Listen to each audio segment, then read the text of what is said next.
नमस्कार बच्चों, आज हम कक्षा 10 की पाठ्य पुस्तक स्पर्श भाग 2 का लेसन पढ़ेंगे। बिहारी के दोहे, ये पद्य खंड में से है। तो बच्चों, पहले हम बिहारी के बारे में जानेंगे। बिहारी के जीवन से हम परिचित होंगे। तो बिहारी जी का जन्म है ग्वालियर में हुआ था। बिहारी जी का जन्म 1595 में ग्वालियर में हुआ था। उनके पिता का नाम केशव राय था। जब बिहारी 8 वर्ष के थे तब इनके पिता इन्हें ओरछा ले आए तथा उनका बचपन बुंदेलखंड में बीता।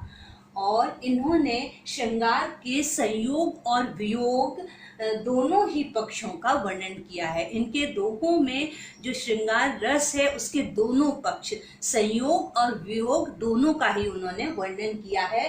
संयोग पक्ष में बिहारी ने हाव भाव और अनुभवों का बड़ा ही सूक्ष्म चित्रण किया है। उनमें बड़ी मार्मिकता है। कृति चित्रण में बिहारी किसी से पीछे नहीं रहे। षट ऋतुओं का भी उन्होंने बड़ा ही सुंदर वर्णन किया है। बिहारी की भाषा साहित्यिक ब्रज भाषा है। बिहारी का शब्द चयन बड़ा ही सार्थक है। और आपको बताएं, बिहारी की सिर्फ बच्चों एक ही रचना है जो है बिहारी सत्संग। उसी में उनके सारे दोहे हैं और करीब उसमें 700 दोहे हैं। उनकी सिर्फ एक रचना है। और बच्चों, बिहारी के जो दोहे हैं, दोहे आपने देखा होगा सिर्फ 2 पंक्तियों के ही होते हैं। तो बिहारी के 2 पंक्तियों के दोहे में ही जो उनका अर्थ होता है वो बहुत बड़ा होता है। तो इससे कहा जाता है कि बिहारी अपने दोहों में मतलब गागर में सागर भर देते हैं। गागर में सागर भरना एक बच्चों मुहावरा है कि छोटी सी गागर में सोचिए आप पूरा सागर समा जाए। तो इसी तरह बिहारी के 2 पंक्ति के दोहों में पूरी जो उसका अर्थ है, बहुत बड़ा अर्थ उसके अंदर समाहित होता है। तो बच्चों, हम आज पढ़ेंगे बिहारी के दोहे। पहला दोहा पढ़ते हैं। सोहत ओढ़े पीतु पटु, श्याम सलोने गात, मानो नीलमणि शैल पर, आतप पर्यो प्रभात। अब सोहत यानी अच्छा लगना। बच्चों, मैं पहले भी आपसे बोल चुकी हूँ कि आप पेंसिल हाथ में रखिए और जो मैं कठिन शब्दों के अर्थ बताऊंगी उसको साथ में ही लिखते चलिए। और नहीं भी लिख पाए तो आपकी पाठ्य पुस्तक में पीछे कठिन शब्दों के अर्थ दिए गए हैं। तो सोहत मतलब अच्छा लगना, ओढ़े मतलब ओढ़े हुए हैं, पहने हुए हैं, पीतु मतलब पीला रंग, पीतु यानी पीला रंग, पटु यानी कपड़ा, और श्याम श्री कृष्ण भगवान के लिए कहा गया है। सलोने गात मतलब उनका सुंदर, गात यानी शरीर, उनका सुकुमार शरीर। और मानो नीलमणि शैल पर, नीलमणि शैल यानी होता है पर्वत, नीलमणि पर्वत कहा गया है। पर आतप पर्यो प्रभाव, आतप यानी धूप, धूप है। पर्यो मतलब पड़ रही है, प्रभात यानी सुबह। ये कठिन शब्दों के अर्थ हो गए। अब हम इसका दोहे का अर्थ जानेंगे कि इस दोहे में बिहारी कह रहे हैं कि जो श्री कृष्ण भगवान हैं, उनका श्री कृष्ण भगवान कैसे सांवले हैं, उनका रंग श्याम है। तो वो सांवले रंग के हैं और उन्होंने पीले रंग के कपड़े पहने हुए हैं। श्री कृष्ण भगवान को पीताम्बर भी बोलते हैं ना। विष्णु भगवान के जो कपड़े होते हैं वो पीले ही होते हैं। तो श्री कृष्ण भगवान के मतलब सांवले शरीर पर उन्होंने पीले रंग के कपड़े पहन रखे हैं। तो ऐसा प्रतीत हो रहा है जैसे कि नीलमणि पर्वत है, उस पर सुबह की किरणें छिटक रही हूँ, सुबह की किरणें दिखाई, प्रभात यानी सुबह की किरणें दिखाई दे रही हूँ। मतलब इस तरह वो दिखाई दे रहे हैं पीले रंग के कपड़े पहन के, जैसे सुबह सुबह की किरणें नीलमणि पर्वत पर पड़ रही हूँ। तो मतलब यहाँ पर जो नीलमणि पर्वत श्री कृष्ण भगवान को कहा गया है और जो उनके पीले वस्त्र हैं वो सूरज की किरणों के रूप में उनको बताया गया है।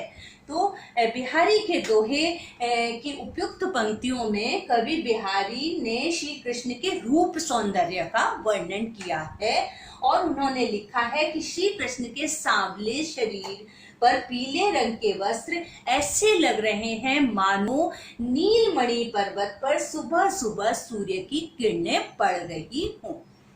समझ में आ गया बच्चों? अब हम दूसरा दोहा पढ़ेंगे। कहलाने एकत बसत अहि मयूर ब्रग बाग, जगत तपोवन सो कियो दीरग दाग निदाग।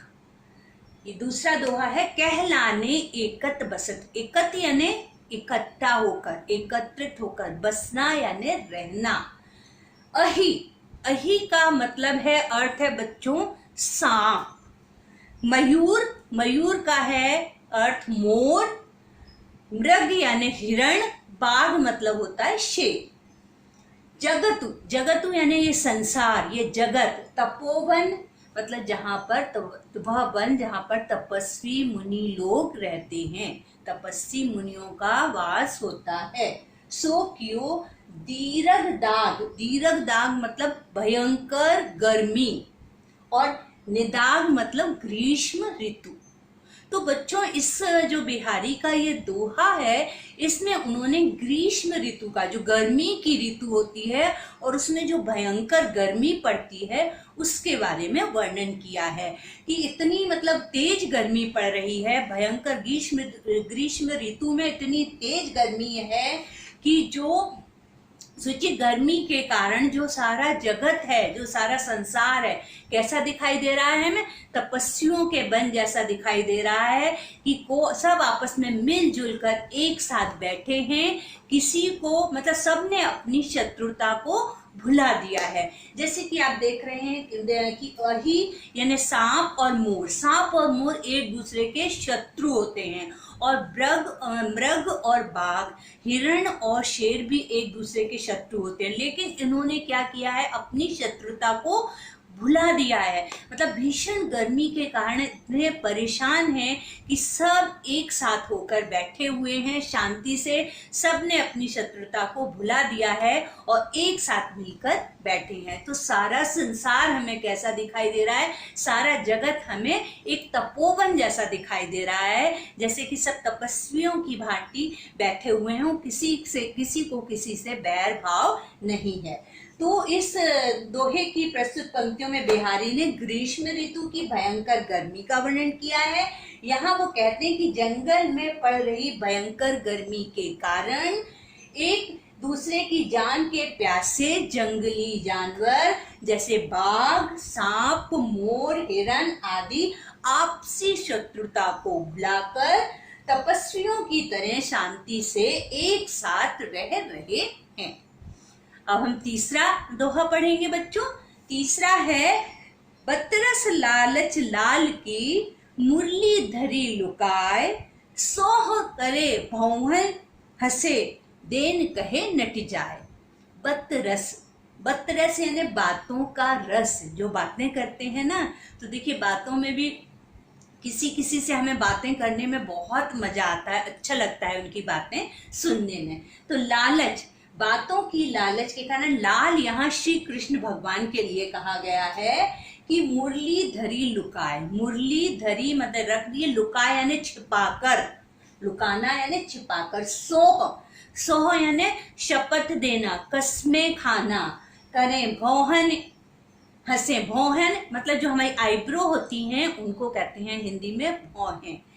देन कहे नट जाए, नट जाए यानी मना कर देना। यस, शब्दों के अर्थ समझ में आ गए। तो जो प्रस्तुत बिहारी का दोहा है, इसमें कहा गया है कि जो गोपियां हैं वो श्री कृष्ण की बातें करने के लिए, मतलब श्री कृष्ण से बातें करने के लिए, उनका सानिध्य पाने के लिए, उनके साथ देर तक बातें करने के लिए इतनी इच्छुक हैं। तो वो कि कृष्ण भगवान हमारे साथ देर तक रहें, देर तक बातें करें। इस कारण भी क्या करती हैं, उनकी जो बांसुरी है उनकी मुरली को छुपा देती हैं। तो फिर श्री कृष्ण भगवान जब अपनी मुरली ढूंढते हैं, सबसे पूछते हैं, तो इस बहाने वो श्री कृष्ण भगवान से बातें करती हैं। और खूब शपथें खाती, कसमें खाती हैं कि हमने नहीं छुपाई है, हमने नहीं छुपाई है, और बाद में अपनी भौहों को मटका मटका कर हंस रही हैं। और जब श्री कृष्ण भगवान उनसे समझ जाते हैं कि जरूर ये मेरी मुरली गोपियों ने ही छुपाई है, तो वो देने से इनकार कर देती हैं, देने से मना कर देती हैं। तो बिहारी के दोहे की मतलब तो पंक्तियों में गोपियां एक दूसरे से बातचीत करते हुए कह रही हैं कि हे सखी, हमने श्री कृष्ण से बात करने के लालच में उनकी मुरली छुपा ली है, ताकि उनका पूरा ध्यान मतलब हम लोगों पर रहे, वो हमसे ही बातें करें और हम उनसे प्रेम भरी बातें करें। तो इससे श्री कृष्ण तरह तरह की मतलब श्री कृष्ण उनसे मतलब श्री कृष्ण से बातें करने पर उन्हें क्या मिलेगा, सुख की प्राप्ति होगी। और श्री कृष्ण तरह तरह की कष्में देकर श्री कृष्ण से मुरली के बारे में उनसे पूछते हैं, लेकिन वे मना कर देती हैं कि हमारे पास मुरली नहीं है आपकी। और तब वे अपनी भौहें टेढ़ी करके, बाद में भौहें टेढ़ी करके हंसने लग जाती हैं। इस कारण श्री कृष्ण भगवान को फिर से गोपियों पर संदेह होने लगता है कि जरूर हमारी मुरली इन्हीं ने छुपाई है, लेकिन नट जाए, फिर वो उनको देने से, मुरली देने से मना कर देती हैं। तो इस दोहे में बिहारी जी ने यही बताया है कि कैसे गोपियां श्री कृष्ण भगवान से बातें करने की लालच में उनकी मुरली को छुपा देती हैं और उन्हें किस तरह परेशान करती हैं। अब हम चौथा दोहा पढ़ेंगे बच्चों, जो है कहत नटत रीझत खिजत मिलत खिलत लजियात, भरे भौन में करत है नैनन ही सब बात। बच्चों इसमें है कहत मतलब कहना, नठत मतलब रूठना, रिझत मतलब कि किसी पे रीझ जाना, मोहित हो जाना, खिजत यानी गुस्से में जो बनावटी गुस्सा होता है उसको कहते हैं खिजत, मिलत यानी मिलना, खिलत यानी खुश हो जाना, लज्जात यानी शर्माना। भरे भवन में, भवन का मतलब है बच्चों भवन, बहुत बड़ा भवन या बहुत बड़ा कमरा में करत है नैनन ही सब बात, नैनन यानी आँखों से। तो बच्चों इस जो दोहे में जो बिहारी जी ने जो संयोग श्रृंगार है उसका बहुत अच्छा इसमें उन्होंने उदाहरण प्रस्तुत किया है। वो कह रहे हैं कि जो नायक और नायिका हैं वो भरे भवन में मतलब लोगों से भरे हुए कमरे में, भवन में एक दूसरे से इशारों, आंखों के इशारों ही इशारों में बातें कर रहे हैं। मतलब इशारों ही इशारों में जो नायक है वो नायिका को मतलब गुस्सा हो रहा है, बनावटी गुस्सा दिखा रहा है और वो मतलब शर्मा रही है और मतलब उसके ऊपर उसको मिलने के लिए कह रही है। मतलब ये जो सब बातें हो रही हैं ये आंखों के इशारों से हो रही हैं। कितने इतने सारे लोग हैं, उनके बीच में भी जो नायक नायिका है आंखों के इशारों में बात कर रहे हैं। और जब इन सब इशारों के बाद जब उनकी दोनों की आंखें फिर से दोबारा से मिलती हैं तो दोनों शर्मा जाते हैं। तो इस दोहे में उन्होंने कवि ने दो मतलब प्रेमियों, नायक और नायिका के बीच इशारों में हो रही बात का वर्णन किया है। कवि कह रहे हैं कि लोगों की भीड़ में भी दो मतलब जो प्रेमी है, नायक और नायिका है, एक दूसरे से आंखों ही आंखों में इशारों से इस तरह बात करते हैं कि दूसरे लोगों को पता भी नहीं चलता। इशारे ही इशारे में नायक नायिका से पूछता है, प्रेमिका उसका उत्तर नहीं देती है, रूठ जाती है और फिर प्रेमिका उसे मनाने के लिए आंखों ही आंखों में इशारे करती है और जब दोनों की आंखें मिलती हैं तो दोनों ही शर्मा जाते हैं।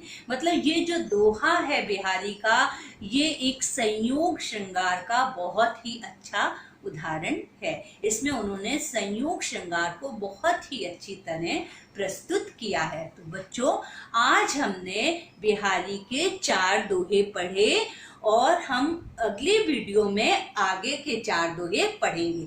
मुझे पता है आपको अच्छे से समझ में आ गए होंगे।